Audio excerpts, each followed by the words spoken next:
கண்ணு கெட்டின தூரம் வரைக்கும் எதிரியே இல்ல, எதிரி யாருமே இல்ல அப்படின்னு திமுக நினைக்கிறாங்க. நான் ஒருத்தி இருக்கிறேன் அப்படின்றதையே மறந்துட்டாங்க அப்படின்னு சமீபத்துல மறைந்த முதல்வர் ஜெயலலிதா அவர்களோட தோழி சசிகலா வந்து கருத்து தெரிவிச்சிருந்தாங்க.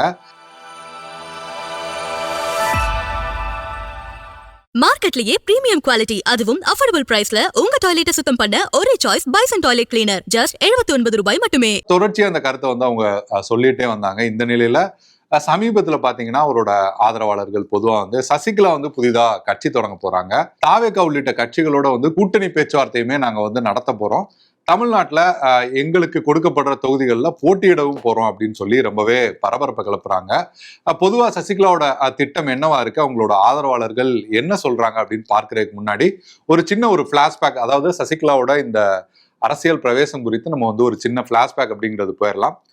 ஜெயலலிதா அவங்களோட மறைவுக்கு பிறகே வந்து உடனடியா வந்து முதல்வராக பொறுப்பேற்கிறது, கட்சியில வந்து பொதுச் செயலாளர் உள்ளிட்ட விஷயங்களை வந்து சசிகலா வந்து அடுத்தடுத்து அதற்கான வேலைகள்ல வந்து ஈடுபட ஆரம்பிச்சாங்க. அந்த காலகட்டத்தில அவங்க வந்து அந்த வழக்குல வந்து சிறைக்கும் போனாங்க. கிட்டத்தட்ட 4 வருஷ சிறைவாசத்துக்கு பிறகு 2021 பிப்ரவரியில தான் சசிகலா வந்து ரிலீஸும் வந்து ஆகுறாங்க. பெங்களூர்ல அந்த சிறையில இருந்து விடுதலையான சசிகலாவுக்கு வந்து கிட்டத்தட்ட ஒசூர்ல இருந்து சென்னை வரைக்கும் கொடுக்கப்பட்ட வரவேற்பு அப்படிங்கிறது அந்த காலகட்டத்தில் வந்து ரொம்பவே பரபரப்பா இருந்தது, ரொம்பவே பேசுபொருளாகவும் வந்து ஆச்சு. வழி நெடுகிலும் பார்த்தீங்கன்னா அவரோட ஆதரவாளர்கள் பயங்கரமா வந்து குழுமி இருந்தாங்க. மீண்டுமே வந்து சசிகலா வந்து அரசியல் களத்துக்கு வந்து வரப்போறாங்க, அதிமுகவே அவங்க கிட்ட போகுது அப்படின்னு பல்வேறு கருத்துக்கள் வந்து அந்த காலகட்டத்தில் சொல்லப்பட்டது. இன்னும் சொல்ல போனா அதிமுகவோட தலைமை அலுவலகத்துக்கு அவங்க வரப்போறாங்க, தலைமை அலுவலகத்தை வந்து அவங்க கைப்பற்ற போறாங்க, அது போன்ற தகவல்களும் அந்த காலகட்டத்தில் வந்தது. காரணம் என்னன்னா, சசிகலாவால் முதல்வராக்கப்பட்டு இருந்த எடப்பாடி பழனிசாமி அந்த காலகட்டத்தில் அவங்களை பார்க்கிறத தவிர்க்கிறது அப்படின்ற பல்வேறு விஷயங்கள்ல வந்து எடப்பாடி பழனிசாமி வந்து அந்த காலகட்டத்தில் ஈடுபட்டு இருந்தாரு. அதே போல தினகரனுமே கூட அதிமுகல இருந்து கருத்து முரண்பாடால வெளியில போய் தனியாகவும் வந்து கட்சி ஆரம்பிச்சிருந்தாரு. இந்த சூழ்நிலையில தான் சசிகலா வந்து சிறையில இருந்து விடுதலையாகி சென்னைக்கு வந்து வந்தாங்க. ஆனா வந்து எல்லோரும் எதிர்பார்த்ததை போல அதிரடியா அப்படின்னு சசிகலா வந்து எந்தவித செயல்பாடுகள் அப்படிங்கிறதுலையும் ஈடுபடல. சில நாட்கள் ஒரு 15 நாட்கள் வந்து வீட்டுல தான் இருந்தாங்க. அதற்கு பிறகு வெளியில வந்து சசிகலா வந்து பேச ஆரம்பிச்சாங்க. அப்போதும் கூட அவங்க வந்து அடுத்து ஏதாவது களத்துல இறங்குவாங்க. ஏன்னா அப்போ வந்து டிடிவி தினகரனுமே கூட சசிகலா கூட தான் வந்து இருந்தாரு. அதனால வந்து மிகப்பெரிய அளவுல ஏதாவது விஷயங்களை வந்து அரசியல் ரீதியா ஒரு முன்னெடுப்புகளை வந்து செய்வாங்க அப்படின்னு எல்லோருமே எதிர்பார்த்தாங்க. ஆனா அந்த எதிர்பார்ப்புகளுக்கு அப்படியே நேர்மாறாக 2021 சட்டமன்ற தேர்தலுக்கு முன்னாடி வந்து நான் வந்து அரசியலை விட்டு ஒதுங்குகிறேன் அப்படின்னு ஒரு அறிக்கையை வந்து சசிகலா வந்து வெளியிடுறாங்க.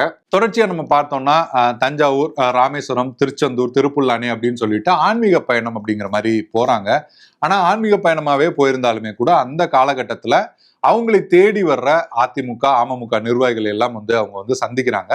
அதுலயுமே கூட ஒரு அரசியல் நகர்வு அப்படிங்கிறது இருக்கு. அவங்க வந்து நான் அரசியலை விட்டு வெளியேறேன் அப்படின்னு சொன்னாலுமே கூட மறைமுகமா வந்து இவங்களை எல்லாம் ஆதரிக்கிறாங்க, குறிப்பா அமமுகவை ஆதரிக்கிறாங்க, அது போன்ற கருத்துக்கள் அப்படிங்கிறது அப்ப சொல்லப்பட்டது. இன்னும் சொல்ல போனா அவங்க வந்து திருச்செந்தூருக்கு போன சமயத்துல வந்து பல முக்கிய தலைவர்கள் திருச்செந்தூர்ல போய் சசிகலா வந்து வரவேற்க போறாங்க, அதிமுகல இருக்கிற அவங்க எல்லாம் சசிகலாவை நோக்கி போறாங்க, சசிகலா கிட்ட தான் கட்சியே போகுது, அது போன்ற தகவல்களும் அப்போது வந்து வந்தது. ஆனா அந்த மாதிரி எந்த ஒரு பெரிய சம்பவம் அப்படிங்கிறதும் அந்த காலகட்டத்துல நடக்கல. தொடர்ச்சியா 2021 தேர்தலுக்கு பிறகு நம்ம பார்த்தோம்னா சசிகலா பேசுற ஆடியோக்கள் அப்படிங்கிறது வெளிவர ஆரம்பிச்சது. கட்சி நிர்வாகிகள் கூட சசிகலா வந்து தொடர்ச்சியா வந்து பேசினாங்க. இன்னும் கொஞ்ச நாள் தான், நான் வந்து கட்சியை வந்து கைப்பற்றிடுவேன், நீங்க வந்து எந்தவித கவலையுமே படாதீங்க அப்படின்ற மாதிரி சசிகலா வந்து அவங்களோட ஆடியோ அப்படின்றதும் அந்த காலகட்டத்தில் வந்து ரிலீஸ் ஆச்சு. தொடர்ச்சியா பார்த்தோம்னா அந்த அக்டோபர் அந்த மாதத்துல வந்து அவங்க வந்து தஞ்சைக்கு போனாங்க, பசுமொன்னுக்கு போனாங்க. அந்த காலகட்டத்திலயுமே பசுமொன்னுல வந்து முக்கியமான தலைவர்கள் திரும்ப வந்து பார்க்க போறாங்க, சசிகலாவை சந்திக்க போறாங்கன்ற தகவல் வந்தது.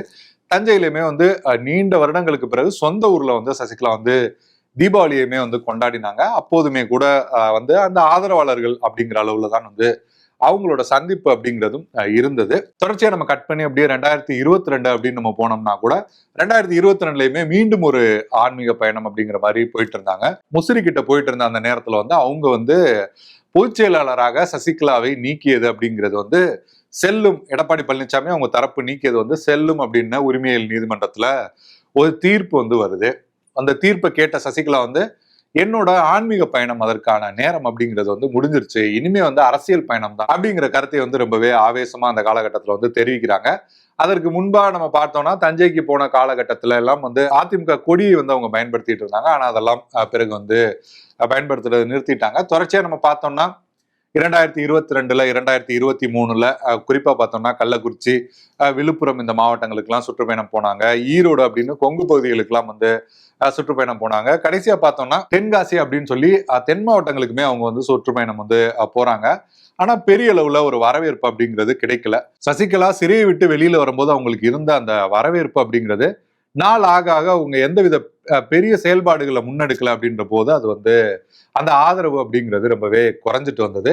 2024 தேர்தலுக்கு முன்பாகவே வந்து சொல்றாங்க, அதிமுகவுக்கு வந்து எல்லோருமே ஒன்னா சேர்றதுக்கான நேரம் வந்து வந்துருச்சு. எல்லா விஷயத்தையுமே நான் வந்து சரியா வந்து கணிப்பேன், நான் சொல்றேன், கண்டிப்பா தேர்தலுக்கு பின்னாடி வந்து அதிமுக எல்லோருமே ஒண்ணு சேர்ந்துருவோம் அப்படிங்கிற கருத்தை வந்து தெரிவிக்கிறாங்க. தேர்தலுக்கு பிறகு நீங்க பாத்தீங்கன்னா அந்த காலகட்டத்திலயுமே வந்து எல்லோரும் ஒண்ணு சேர வேண்டிய நேரம் வந்து வந்துடுச்சு. ஏன்னா தேர்தல் முடிவுகள் அதிமுகவுக்கு வந்து சாதகமா வரல. இந்த காலகட்டத்துல எல்லோரும் ஒண்ணு சேர வேண்டிய நேரம் வந்துருச்சு.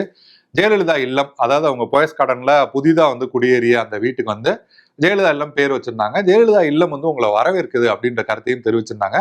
ஆனா யாருமே அவங்கள போய் பார்க்கல. அந்த நேரத்திலயுமே வந்து பத்திரிகைகள் எல்லாம் வந்து நிறைய பேர் வந்து சந்திக்க போறாங்க அப்படின்னு ஒரு பரபரப்பு இருந்தது. ஆனா யாருமே போய் சந்திக்கல. அந்த நேரத்துல தான் வந்து அதிமுகவோட துணை பொதுச் செயலாளர் KP முனுசாமி வந்து பத்திரிகையாளர்களை சந்திச்சாரு. அவருமே ஒரு கருத்தை வந்து சொன்னாரு. ஜெயலலிதா அவர்கள் கூட இருந்துட்டு 30 வருஷம் வந்து அதிகாரத்தை வந்து சுவைச்சுட்டாங்க. இப்போ வந்து அவங்க எல்லாரையும் வாங்க அப்படின்னு சொல்லி கூப்பிடுறாங்க. எல்லோரையும் வந்து ஒன்று சேர்ந்து நம்ம வந்து அதிமுக முன்னெடுப்போம் அப்படின்னு கூப்பிடுறாங்க. ஆனா 24 மணி நேரம் ஆச்சு, இன்னுமே யாருமே வரல. இதுல இருந்தே நீங்க தெரிஞ்சுக்கலாம் அப்படின்ற கருத்தை வந்து அவர் வந்து கடுமையான விமர்சனங்களை வந்து முன் வச்சாரு. அதே போல நடுவுல ஒரு முறை அது போன்ற கருத்துக்களை முன் வச்சப்ப எடப்பாடி பழனிசாமி வந்து எப்படி ஜானகி அம்மா வந்து ஒரு காலகட்டத்துல வந்து ஒதுங்கிக்கிட்டாங்களோ அந்த மாதிரி சசிகலா அம்மையார் வந்து நடந்துக்கணும், அது போன்ற கருத்தையுமே எடப்பாடி பழனிசாமி வந்து தெரிவிச்சாரு. சமீபத்துல டிடிவி தினகரன் வந்து திரும்ப தேசிய ஜனநாயக கூட்டணிக்குள்ளே வந்துட்டாரு. இந்த காலகட்டத்துல சசிகலா குறித்து சசிகலாவோட சமீபத்துல அவங்களோட கருத்துக்கள் கொடுத்து பத்திரிகையாளர்கள் வந்து எடப்பாடி பழனிசாமி கிட்ட கேள்வி கேட்கிறாங்க. அப்போதுமே அவர் சொன்னார்னா அதெல்லாம் வந்து முடிஞ்சு போச்சுங்க, முடிஞ்சு போன விஷயத்த பத்தி நீங்க வந்து பேசாதீங்க, அதிமுக துரோகம் பண்ணவங்க எல்லாருமே வந்து வெளியேற்றப்பட்டிருக்காங்க அப்படின்ற மாதிரியான ஒரு கருத்தையுமே வந்து அவர் வந்து தெரிவிச்சிருந்தாரு. இந்த நிலையில தான் வந்து சசிகலா வந்து தங்களோட ஆதரவாளர்கள் கூட வந்து ஆலோசிச்சுட்டு இருக்காங்க. புதிதா வந்து ஒரு கட்சி வந்து சசிகலா வந்து தொடங்க போறாங்க. அந்த கட்சி வந்து தேசிய ஜனநாயக கூட்டணியோடயோ இல்ல தமிழக வெற்றி கழகத்தோடயோ நாங்க வந்து கூட்டணி பேச்சுவார்த்தையுமே நாங்க வந்து நடத்த போறோம். தொடர்ந்து வந்து நாங்க வந்து கிட்டத்தட்ட குறிப்பிட்ட தொகுதிகளில் வந்து நாங்க போட்டியிடுவோம் அப்படின்ற கருத்தையுமே வந்து முன் வச்சிருக்காங்க.